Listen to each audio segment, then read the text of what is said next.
Hello. What's going on, everybody? It's Wednesday again, the 9th of August. Our lost luggage arrived back from Europe, which is a good thing. And I'm glad to see everybody here. Let me let me turn off this because there's so many things going on here. And first and foremost, let me know if you can hear me, you can see me. It may not be pretty because you got to stare at my ugly mug, but I just want to know that sound levels are there and picture is there. I just need a thumbs up on there. Thaddeus, good to see you.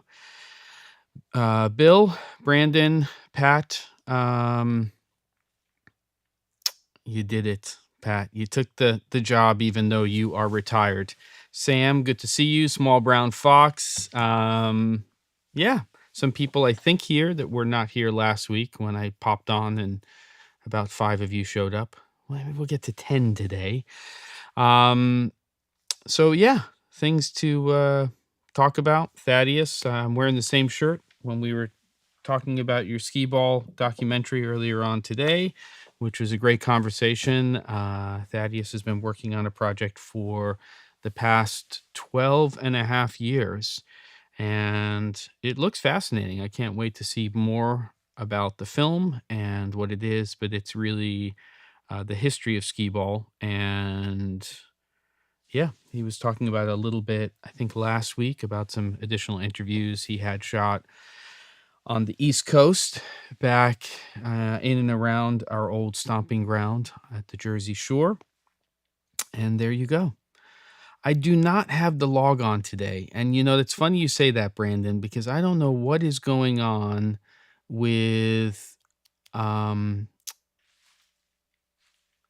not the ATEM, but my camera's set to a regular profile. I'm going to walk over right now and just change it to one just for giggles, and we'll see what happens. But I'm definitely not set to log. So hold on. But Ecamm, I don't know what's going on. Hold on. You can still hear me. But let's see what happens. Hey. Mm-hmm.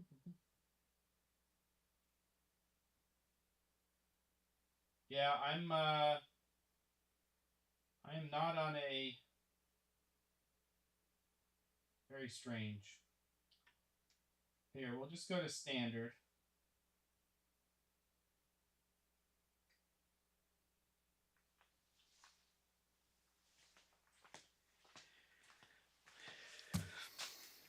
I don't think that's any better. Do you? I don't. Here, if I I'm going to reset everything in the picture settings in Ecamm. You should see a change there. I do not have a LUT selected because I'm not shooting in log. And it's weird. So there you go. We are definitely doing Cameron Flask, Small Brown Fox, but as you may or may not know, I was gone for a month. I did get to see Mr. Ben Barden. He came up to Scotland for the day to have a visit where my family is. And there you have it. But it will happen. In fact, I have communication out to Caleb, who I haven't caught up with yet. And I don't know. I'm just messing around with these stupid settings now inside of Ecamm, which is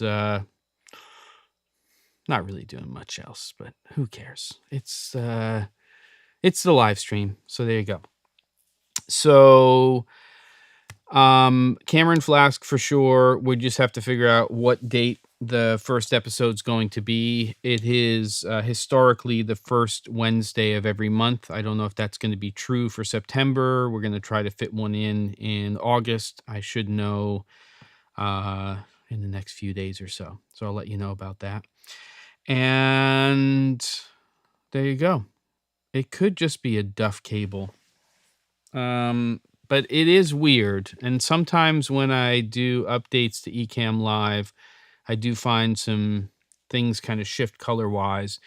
And what I see on Ecamm is definitely different to what I see on Zoom. So I'll do a little more investigating. There is a new update for Ecamm Live that showed up today, but I didn't want to do it just in case. Maybe that will handle this problem. So be it. Let's not waste any more time on it.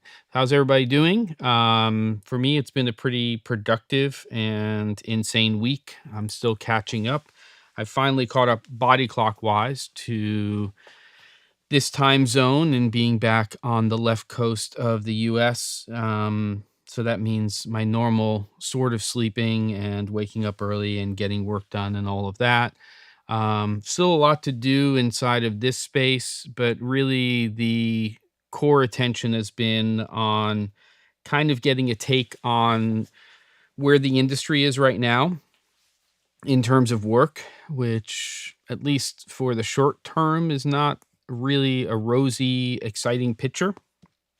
And then from there, sort of trying to crystal ball it a little bit in terms of where we're going and what's going to be happening. As you know, there is a writer's strike in the US happening. There is the SAG-AFTRA strike happening as well. There is no foreseeable end in sight.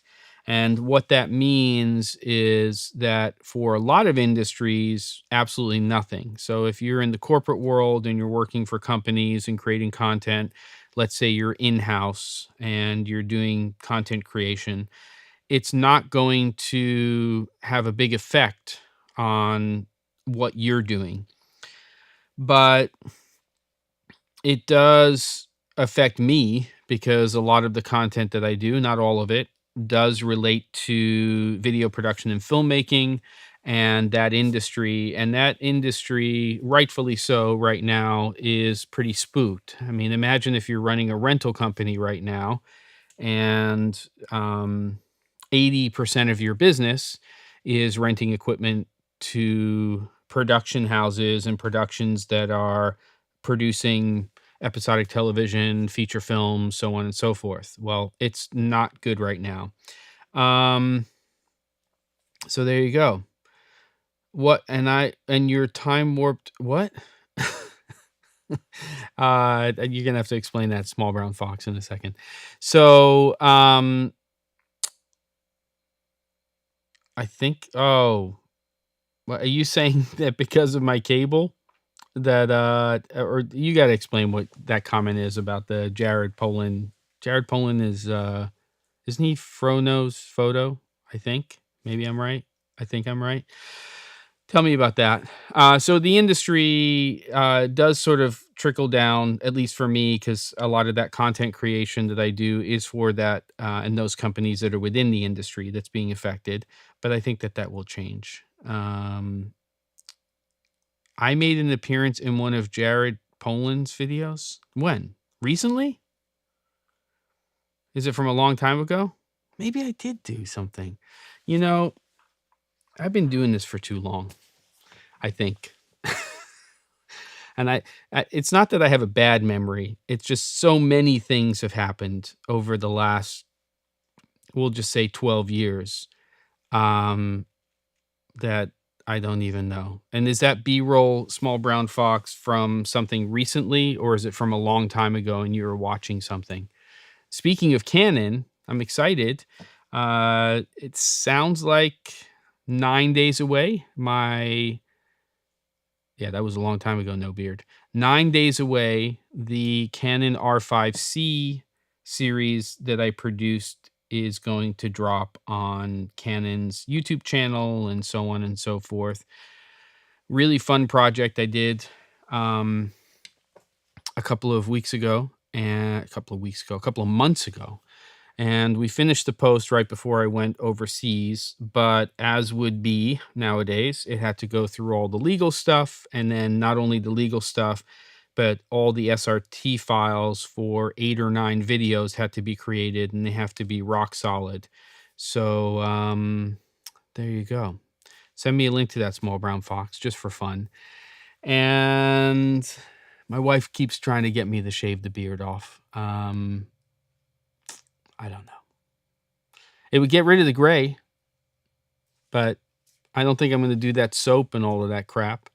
So if I shaved it, but I know I would feel really weird. And I can't shave now, not because I can say that I have a tan, but if I shave it, there will be a tan line here, especially from being overseas. So I didn't get a lot of color, but I got enough that if I did this, I'm afraid it's going to be, it's like when you wear flip-flops and I look down, it's not good, right?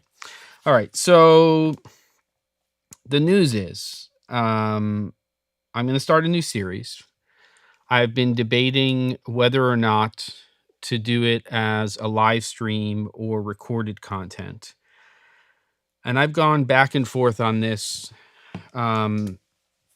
so many times in terms of what I think I want to do. Because I think personally, you can give me your opinion, but I think personally right now, if you're going to create content, and I think this is true historically as well, but if you're going to create content and you're going to do it regularly, it has to be something that you want to do. And the hardest part of creating content is starting, because it's, at least for me, the continuation part of it, once you get into a rhythm and a groove and you make it part of what you do and your schedule, is in a way a lot easier than the starting part, because the starting part is always, I'm going to do it, I'm going to do it, I'm going to do it. I've tried to start some things in the past, and then I sort of let other things get in the way. But the best time to do it is when you're not busy.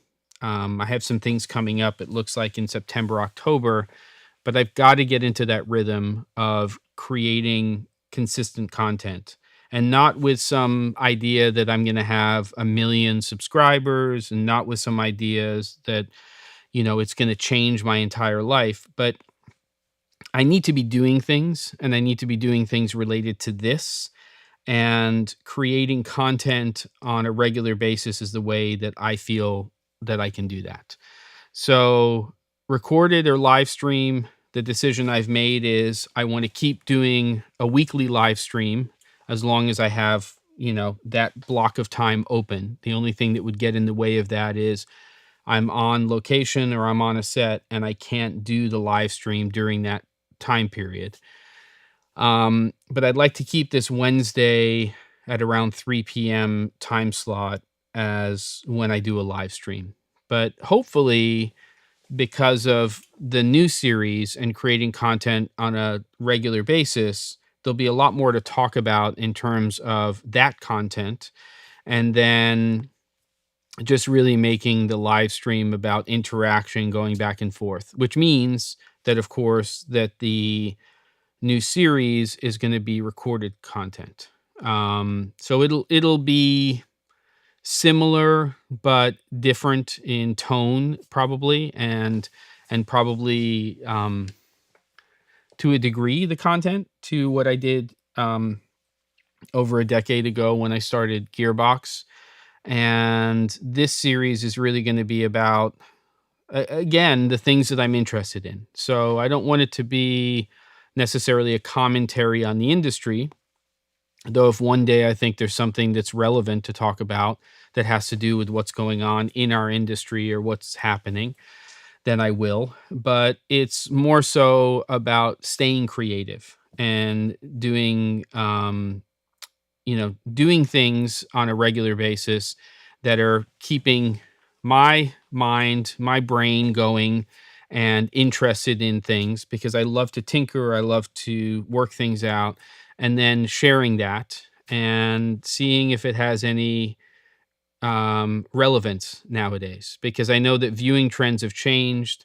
I don't really want to be a person who's doing reviews. I don't necessarily have the time to do 20 to 30-minute videos on a regular basis that are diving so deep into things that, they take days to produce.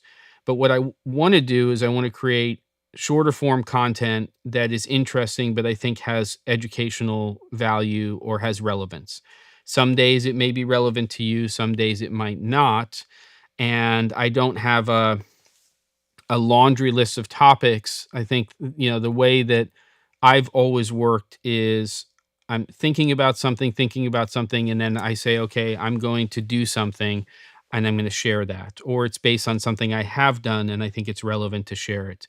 So the idea is to show you things that I'm doing or working on or thinking about that relate to video production, that relate to what we do for a living.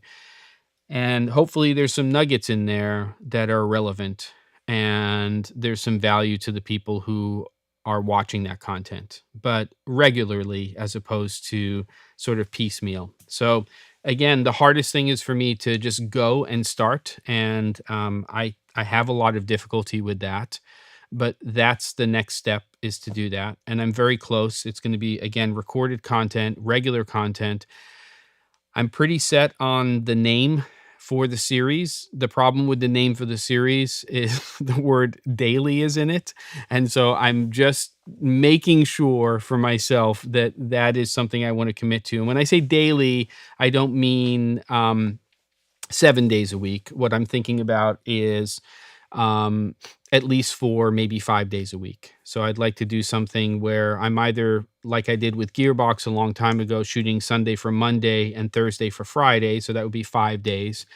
Or I'm doing sort of Monday through Thursday. I do want to make sure that there's a little bit of a work-life balance, and on a Friday, when it is possible, that around midday, if I can and I'm not on a project, that I can actually switch off and go to the kitchen and with my family and do things like that. But I think that this daily show is possible. I think that it is doable, and it really is just up to me and the commitment to do it. And if I start it right around now, the challenge will be that I'm going away for a couple of days, and what I'd like to do is figure out how I can pull that off while I'm away. So it'll probably be a little rough for the first week or so, just in terms of times of day that things are being posted and getting the groove in and stuff like that. I don't want it to be fancy content, meaning, it's got a fancy open and it's, got all of these special graphics and things like that. If I'm going to do this, which is one of the reasons that I was debating between live and recorded content, it has to be stuff that is thought out, but doesn't take forever from a post-production standpoint wise. And, quality wise, I might shoot on a mirrorless camera one day. I might shoot on an iPhone 13 another day. And just start to work that out. And behind me, I have sort of, it's over here, sort of a sort of a base idea. I've got a few more parts coming in, but it's also being able to do it in a way that doesn't take a lot of time in terms of setup. So it's going to primarily be single camera, me to camera, and then using that same camera to show you setups or things like that. There's obviously going to be times where I have to take a phone out or another mirrorless camera and use that to show you sort of the inception of what I'm talking about. And probably the first thing I'm going to do, just sort of sneak peek, is talk a little bit about my setup to create the content. So I'm just going to bring this over. It could be a little messy because it's not rehearsed or anything, but that's kind of what the show. It was called, is this the Nikon, sorry, I have to say, Z8 successor, just for you, Small Brown Fox, 7 days ago. All right, I'll check it out. I don't know why I'd be in that video. Maybe because of Canon, who knows. Okay. Can you see, sort of? You should be able to hear me fine. And forget about the camera, because the camera is interchangeable. I'm actually just have an A6700 in here for about 3 weeks. I really just wanted to be able to test out the camera, not as a purchase, but I wanted to see what Sony's AF system is like now. Pretty amazing. Some of the AI technology that's in there, that's also in the ZV-E1. Is that right? Yeah, ZV-E1, which is a full frame kind of big sibling to this camera. and I just wanted to try it out and see. It's been a while since I've had a Sony camera in-house. I have a lot of experience with cameras like the FS7, FS7 II, A7, S series, and I just wanted to see kind of where the color science is and some of the features, and again, just sort of getting a better sense of the AF and things like that. But I have this set up in a way that I can use my iPhone for it. I can use a Fuji camera. I can use a Canon camera. It doesn't really matter. The camera isn't really the thing. It's really sort of being able to be portable. The other part of this, which is kind of hard to see, but this is just a travel tripod. And again, make and model isn't necessarily the thing. You've got ones from Peak Design. This one is the Marsace, which is Marsace. I got this about a year and a half ago off of eBay because I was looking for a less expensive carbon fiber, very compact travel tripod. And, it's great for photography. It packs down really, really small. In fact, let me just see if I can. That's the name of the company and their travel tripod, and that's the whole bag. So that holds the tripod. So it's very small. It's size wise about the same size. I have a BOA bag in here just to weight down the tripod. And hold on, let me just hang this back on here. Sorry about not being right next to the mic. Microphone wise, probably going to be using the wireless Me or something equivalent to that. Primarily camera mounted, but if I'm not going to do that, then I'll just do a wireless transmitter receiver with like the Wireless Go 2, and I'll just use a lavalier or something like that. But the idea is small, compact. So a travel tripod, a small camera system, either a smartphone or a mirrorless camera. And I love Franken rigs. They're amazing. I've been building Franken rigs for a long time. And then over here, you kind of can see it. I'll turn it just a little bit. I just have a USB-C power delivery battery here. That could be an Anker battery. This one's from another company that I got. I have a couple of them. And that's really primarily to power the light, but I do have it set up if I use the Anker battery where I could power a camera and the light at the same time. This is the Molus, the X100. I like it because it's really small, and I like it because it's USB-C powered. So if you get power delivery cables, it's very easy to use that. And then it's just a 2-stage articulating arm. I've got this little, what's it called? Hold on. Like Mod Pod or something? Hold on. Mag Mod. They make a lot of cool stuff, but it's this sort of quick release, cold shoe, gives you the ability to just adjust your light very easily. So I may or may not keep that. I've got a couple of other small things coming in from Amazon to sort of build this out as compact as possible, but nothing here weighs a lot. But one of the requirements here is I don't want a direct light when I'm doing things. So if I take this, the Mag Mod or whatever I wind up using has a little umbrella attachment. So I can take this.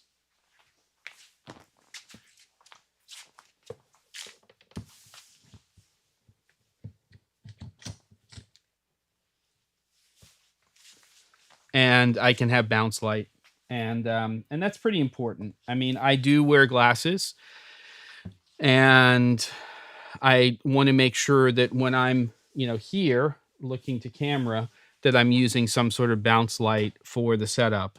And this is incredibly compact. I mean, you put a wireless Go on top of this camera, and or wireless Me, and you pretty much have, or with an iPhone. In fact, it's okay. I have a little setup for my iPhone, which is actually, I just have it on order right now. is going to have, they have new iPhone mounts, which I'll show you probably next week, which have Arca Swiss mounts. And they rotate. So you can do portrait or landscape, which obviously for certain types of content is important. And the idea is that I can switch between cameras without it really making a difference. So the microphone would go onto the smartphone, in the case of an iPhone, with essentially USB-C from the wireless Me receiver, which would then go straight into the iPhone Lightning port. Or I could just go ahead and use one of Rode's cables and just go right into a Canon R5C, a Fujifilm X-H2S, a Sony A6700. It doesn't really matter. You get the basic idea. So the idea is that the camera is interchangeable. All of the other parts basically stay the same. And, you know, if I'm outside, I don't need to have the umbrella. I don't need to have the, you know, the light hooked up. But with the rig, if I wanted to, if I was outside, I could set up the umbrella without the light and either catch sunlight or use it to basically be a flag. And this is a small umbrella that I have here. It's about 85 centimeters because it packs down really small for travel. But I do have a larger one down there that I can use with the larger dome onto the ZHIYUN X100. And again, the main reason I'm choosing that light is because it has some punch, but it is power delivery, you know, powered. So I can use a USB-C to USB-C power delivery cable and a battery system to power that at full power at 100 watts and, you know, get enough light for most situations that I would need. And of course, outside, I wouldn't really need any at all. Feel free to throw some questions out or anything like that. I can also just fire up the camera. I don't really have anything pretty here, but I can do is I can kill the key probably, and maybe even the little kicker over here that I have, and I can turn it on, and at least we can see what the picture's like when I turn the light on, and you can get a basic sense of what it is. And one little tip, which I'll probably put into the video, is for the articulating arms, in order to set them up, because you want to fold them up when you're traveling or not using the stuff, is just use a white grease pencil or a white marker, and you can basically just draw across the two parts of the articulating arm stages so that you have a white line, so that when you reset it up, those line up, and it's much faster to set up the light for that kind of thing. So here, I'll just go ahead and do that real quick. Throw some questions up if you have any, and we'll get some sort of frame going. And at least I'm still in sort of the building stages of this, but we'll take a look at it. So let's see. Yeah, I'll just put the same background here. I'll turn this on. Legacy Creative Light umbrella here. I also have a Westcott one. That's the larger one. But you get the basic idea. I'll power this up, and I'm going to go ahead and power this light on, which again should 2, 3, hopefully. Yep, there we go. So that's powered up, and I'll kill the key. I'm going to go silent for yeah. Give me a second. I'll talk to you about that in the second, small brown fox. So we'll see what we come up with here. It's going to be okay. I'm going to go turn off that kicker. Actually, I'll just leave the kicker on. Who cares? May not be coming from the right direction, but you know, that's life.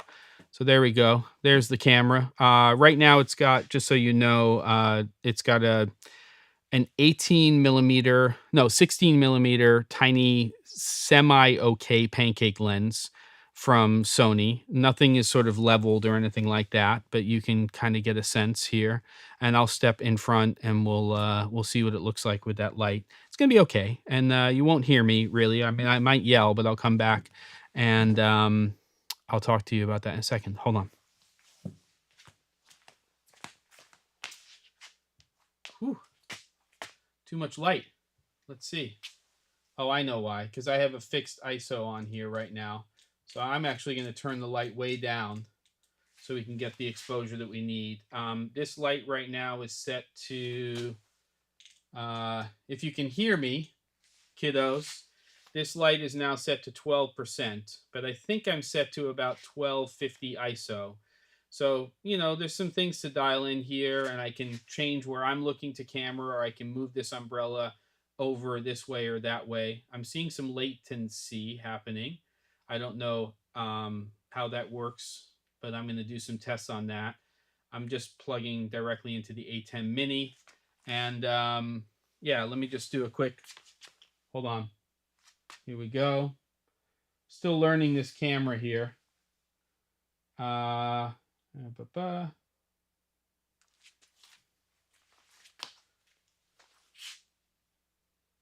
Let's see.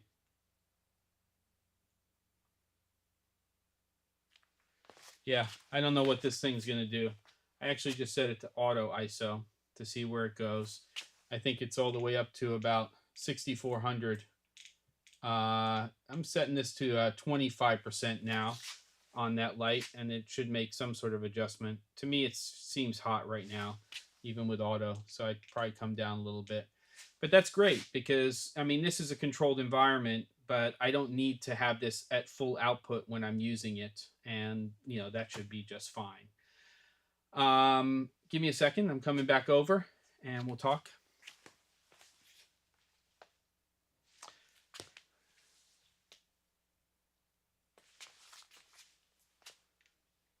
There we go.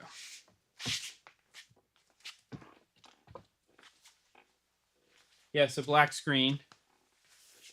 Boom, I'm back. And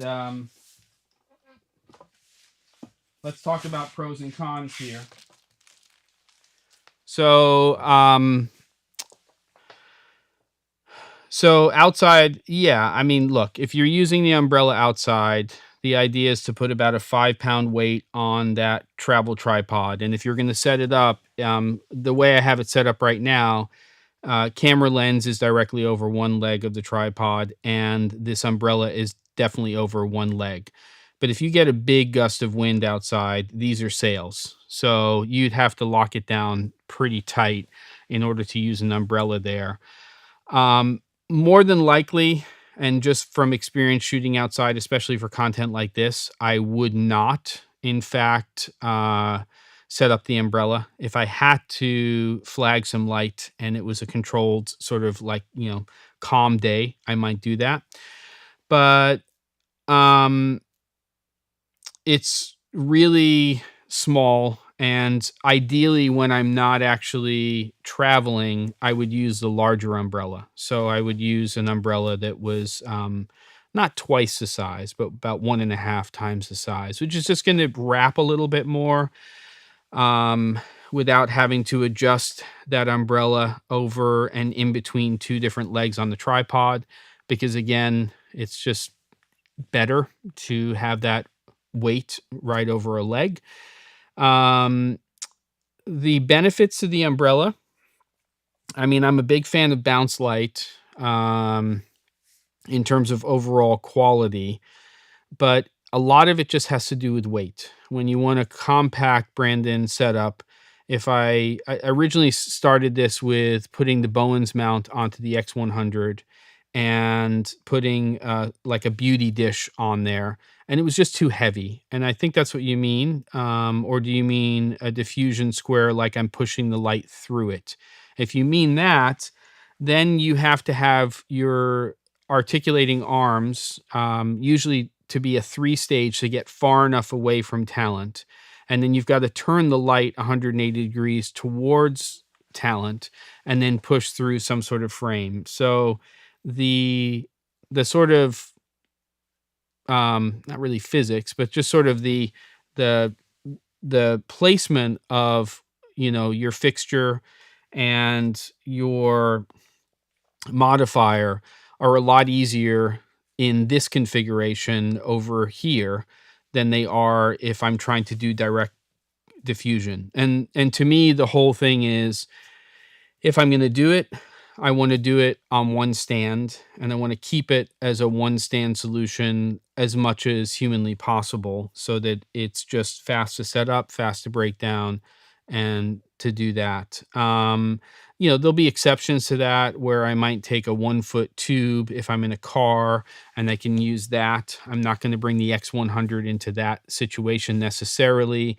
It's not always going to be bounce light, and that's just not going to work all of the time. But the goal is to be able to pack this down so that it's in a small little case in an overhead if I'm traveling.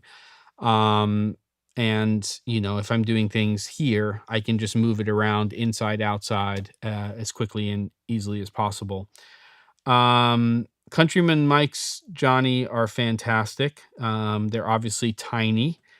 But you have to, and they're really, really small. And everybody has their favorites. Some people love the COS 11 from Sanken. It doesn't work for everybody as well as, you talk to sound recordists, and they usually have Countryman's, they have Sankens, they have a lot of different mics in there because they listen to the qualities of somebody's voice. And if somebody is already up in that higher register already, a Sanken COS 11, which can be a little shrilly sometimes, and if you're not using a mixer, may not be the right choice. So you really have to know. And I'm not a sound recordist, but it's Countryman makes great mics. Sony makes some great little mics too. There's so many of them out there. Yeah. So I got you, Brandon. I guess I was tracking with you on pushing light through a frame. I love that. But I mean, if I had the choice any day of the week, even if it meant setting up floppy cutters and things like that, I prefer generally, especially when we're talking about soft light, of course, I prefer bounce light over direct source light. If you have giant modifiers that are really big, 6x6, 8x8s, and they're of a material at least like a grid cloth or going up to something like magic cloth, you can get beautiful bloomed light going directly through a large panel, and it's done all the time. The double whammy, of course, is the book light, where you are bouncing light and it's coming back and being diffused again. So your light source is hitting something, and then it's basically hitting here, and then that's the initial hit, and then it goes through here, and then you have your subject matter over here. So you're getting bounced and diffused light, which is really really the sort of best combination. And it doesn't always have to be like this. You can just bounce something off of it and it can come back through something. You can sort of do more of a book, a sandwich, boom, boom. But a lot of the times it's on an angle just because it's easier to get a light fixture there and bounce it through. So think about like a V flat, but one side is opaque and then the other one is semi-transparent. And so, like I have the C47 booklight kit with Westcott, and that's basically the concept. I can actually bring one over and you can see it. It's not a really hard concept. Hold on 1 second.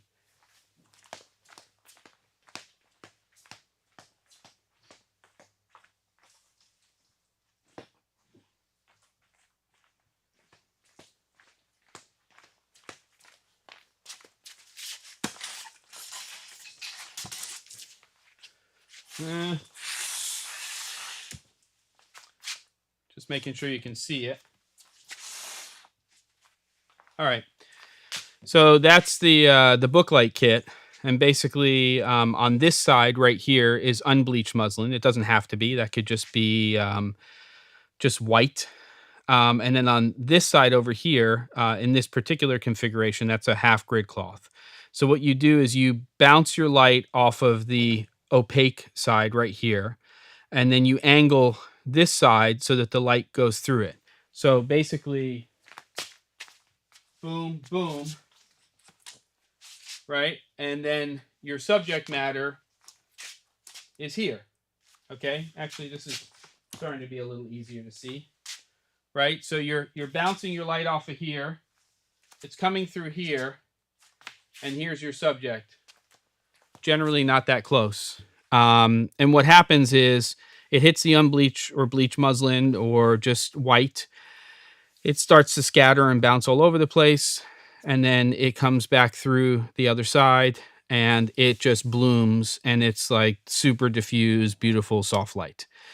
But this is just a 4x6 kit that allows you to build it out to do that. But here, I'll just show you one other thing.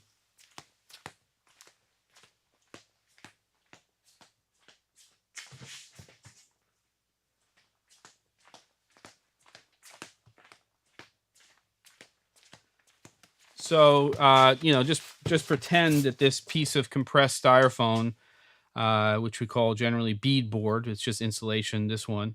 And then you have something like this. So you basically just do the same thing. You bounce a light off of here. The light comes through on this side, on the other side. And then this is where your subject matter is. So it's bouncing and diffusing. And that's why it's called a book light, because usually it looks like an open book, though you can, of course, put the light below at a different angle and stuff like that. But it's just bouncing and diffusing, or bouncing and, as you're saying, pushing. And there's so many different ways you can do it. I mean, it's as easy as like if you took, here's 2 C-stands, and you had a 40-inch arm on one C-stand, and you put a roll of white seamless paper, and you rolled that down and put a couple of clips there. And then you took another C-stand with a 40-inch arm, and you put some opaque, 251 or something, just some sort of, it's not opaque, transparent diffusion. So it's opaque for the white seamless, and then you've got a transparent. And you can just bounce it off of the opaque through the diffused transparent, and then you get a really nice look and feel. And it's used all of the time. You absolutely need higher output lights because you are bouncing and diffusing. So each time you do that, unless you're bouncing off of silver, which doesn't really give you the same effect or look and feel, it's still bouncing that light, but you are losing light. So, if you see BTS of a lot of the high-end interviews, I mean, most of the stuff that Masterclass is shot on are essentially glorified, gigantic book lights. But you also have to deal with a lot of light spill when you build book lights. So they're very effective in terms of what talent looks like, but you have to control all of that spill somehow. So usually there's a lot of duvetine, a lot of flagging of light, floppy cutters and things like that to take the extra spill. Because think about this behind me, when you're bouncing and diffusing, the opening part of that is also going to let a lot of light out of it. So a lot of the times what we'll do is we'll put a floppy cutter in front of that. Sometimes you have to put a topper, meaning something over that little triangle that's at the top of the book light, so that you're not getting a lot of light bouncing into the ceiling. Now, depending on the space you're in, like in this space, my ceilings are black on purpose. So I don't have as much of an issue in terms of flagging the light going up to the ceiling and then having it bounce back. But I do have to think about the walls, because the walls are white inside of here, and that spill is going to raise the ambience inside of the space, which I may or may not want. So, so there you go. Let me just move this.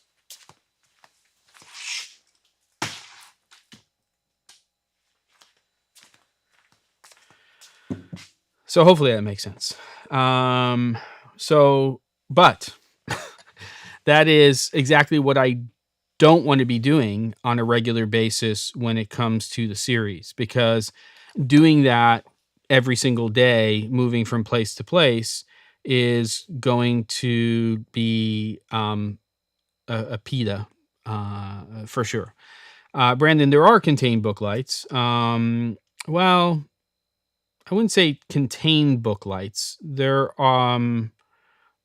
there are ways that you can build that into that. Like, for instance, with my Booklight kit, you could very easily, take Velcro or do some sort of clamp system where you have duvetine that just wraps over those. But you also have to think about where the lamp is and giving the lamp enough distance so it can fill whatever that 4x6, 6x6, 8x8 is. So, there's for sure ways that you can do that, but I would say that once you start to get into certain types of spaces or certain scenarios, it can make a lot more sense to just have really big soft boxes. And that's the advantage to a large soft box, especially when they have a break, inside of them where there's like a baffle where the light source hits that first, that blooms, and then it hits the front diffusion. And, when you have large soft boxes, whether they're octagonal, they're rounds, they're rectangular, they're square. The big advantage to a softbox is that it's flagging your light. And so the only place that light is coming from is the front of the softbox. And then you can even control that more as long as your fixtures have enough output by putting a grid in there, 30, 40, 50 degree grid to do that kind of stuff. So that's why we have so many tools, because depending on the environment that you go into and also the look and feel that you're going for, you may find that one approach is better than another. When I travel, by car, I bring a lot of different types of modifiers. I'll probably start with a very large softbox if I have to do a fast setup and I still want to have a nice quality of light. But if I have time, then I might set up a 6x6 between two C stands and push a fixture through there. It really depends on the environment and also what else is going on in the environment as well, because you always have to think about at least subject matter. We usually call that the middle ground, and then the background. But a lot of the times, depending on how you're shooting, you might have foreground consideration. You have some things that are out of focus in the foreground or that are in frame initially, and then you reveal, sort of the main focus, the person, the object, or whatever it is, and then the background. And you have to take into consideration all of that depth and all of the things that are happening there. So in a space like this, where if I lit up this background a lot, in fact, it's not pretty, I don't think. I'll just change the gamma settings on here, and I change the brightness or I turned on the lights in here. It's just not a pretty, background. So what I essentially want that to do is I want it to have something going on, because if it's completely black, it tends to reveal more of the noise pattern unless you're shooting at a low ISO. But it also, just feels really dark. But I want to crush it a little bit back then. David said the room only had a practical lamplight and a tad of moonlight from blinds, and I need details for the rest of the room, plus killing shadows. So there you go. Yep. Yeah. So, it's just, the other thing that we use sometimes, whether it's for corporate or for commercial or narrative, are things called specials, where you take usually a small light fixture, and it's doing a job to basically put focus on a particular object or thing that's in the frame. And so you set up a light for that. You're shooting a watch commercial and you have the person who's talking and there's a special on the watch. Maybe that's in the background initially or whatever, but it's doing that particular job. Nice segue there as we get into the last 10 minutes. Any good food ideas back from Europe? I spoke about a little bit last week. I went see my family in Scotland, so that was more just sort of, 3 times haggis for me and all that stuff, and then a lot of cooking. And then it was Italy. What's there to say? 4 to 6 to 8 ingredients that are all the best and put together in a way that you can't resist and is delicious and pretty healthy overall. The big one for me was Greece. I mean, I've always loved Greek food, but going to those islands and seeing the similarities in terms of just I know, Brandon, the quality of the ingredients, and that's probably the most inspired part of the trip, is just getting better at that. Greek food in general, more authentic, trying new dishes and things like that. And then Turkey was amazing. I mean, just the breads alone and the quality of the breads, it's amazing. Yeah. So the bread, Turkish bread, insane. The doner kebab I had in Istanbul was off the charts. Seeing what a traditional and having a traditional Turkish breakfast with sort of the meats and the cheeses and everything else. Loved Greek coffee, loved Turkish coffee even more. But really, if I wanted to go back somewhere, I would go back to Istanbul for sure, but it would be Greece, off season, maybe October, not this year. That's not happening. So there you go. But a lot of great stuff, and it's that's always the most exciting thing for me. And the cruise that we went on, that was with my wife's family, had some pretty exceptional food. But one of the sort of great things about that particular cruise was it seems like a large portion of the chefs and the kitchen staff were Indian. So the quality of Indian food that was out on a regular basis was not good for my body. Definitely on a some sort of diety thing going on right now to try to handle that. Because what I'd do is I'd have dinner, and then at about 10 o'clock, I'd go upstairs and they'd have really some great curries and things out there. And they'd sort of have the second dinner, which didn't go well in the middle of, ajada, as they call it on the East Coast. So yeah, to everybody, the idea is for me to start and to talk about these things. It is easier to do it in a live stream scenario, but I don't think that necessarily makes the best content for people when they want to watch a video about, sort of learning something. And live streams tend to be long form like this, half an hour to an hour long, and they don't really give the opportunity to sort of condense ideas into smaller bites. And I don't know if that's, good or bad, but that's the approach I'm going to take. So we'll see how it goes. Keep your eyes peeled. Hopefully we'll have our first episode up before next week's live stream so we can have a chat about it. It's going to be rough, but I think I'll start with kind of breaking this, breaking sort of this setup down a little bit more so you can see close-ups and what it is and stuff like that. And the point is to just show things. These are not one of these is going to be a solution that's relevant to every single type of job. I'm not going to use this setup to shoot a corporate job. I'm going to use this setup to create short form content that I get to talk about things that I'm interested in. Little pieces of kit, tips and tricks about production. Nothing's going to be scripted, but there'll be an outline of what I want to talk about.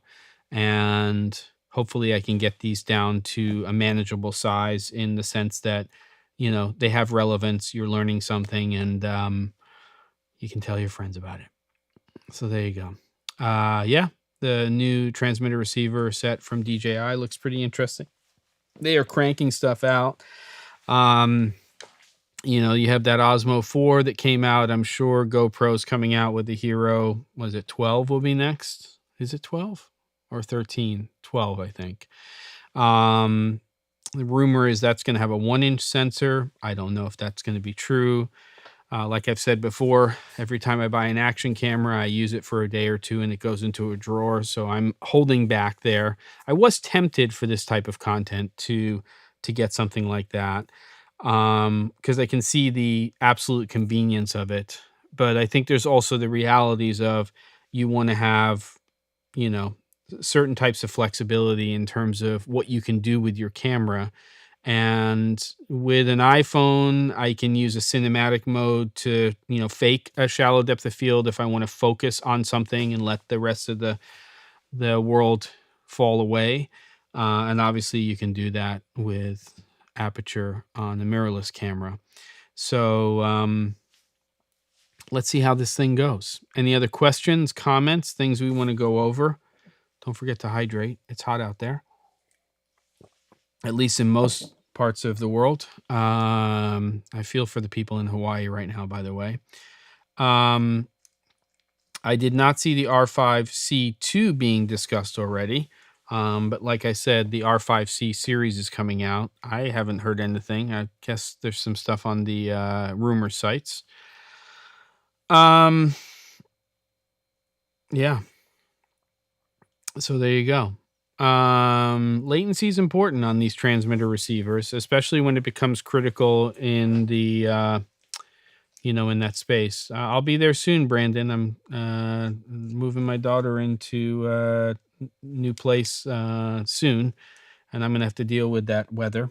Not there for long, but it's going to be a quick sort of in-out, handle that. I'm not looking forward to it. But at least Europe was sort of a precursor to remembering what that heat was like last time I was in Phoenix last August. I don't know how you do it on a regular basis. It's pretty awful to me. My body's not tuned for that. The Pacific Northwest does me a lot better there. I know you have beautiful winters. But yeah, I don't know how realistic it is, Brandon. If I was just coming down for work, 1,000,000%, but it's the family and then the roommates and the roommates' families. And the chances are really slim, I'm being honest. But if there's an opening there and I'm like, I just need to get away for a few hours, then I will let you know. But I'm thinking it's not going to happen this time. But we'll always have NAB, Brandon. We'll always have NAB. Book lights.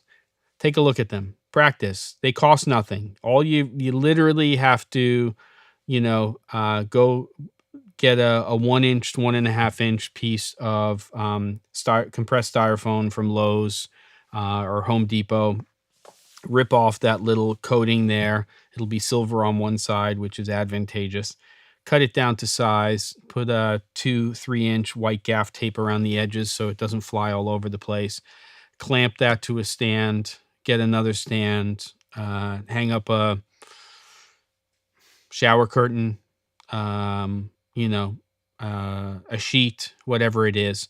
Just start having to play. And you'll see, book lights are just a beautiful way to, to produce a really soft wrapped light source that feels very, very natural on talent. It's also great because, when people who are wearing glasses catch a book light in their eyes, it just looks like a big sort of soft source as opposed to a direct light source. So, that's the way to go. 4:00. Thanks for coming. There'll be another one next Wednesday, and I'll get to work and try to get an episode done and, see how regularly these can be. I'm still making this decision on the word daily, but that's kind of the plan right now. I want you guys to be sick of me, and we'll see how that goes. All right. Thanks again, everybody. See you next week.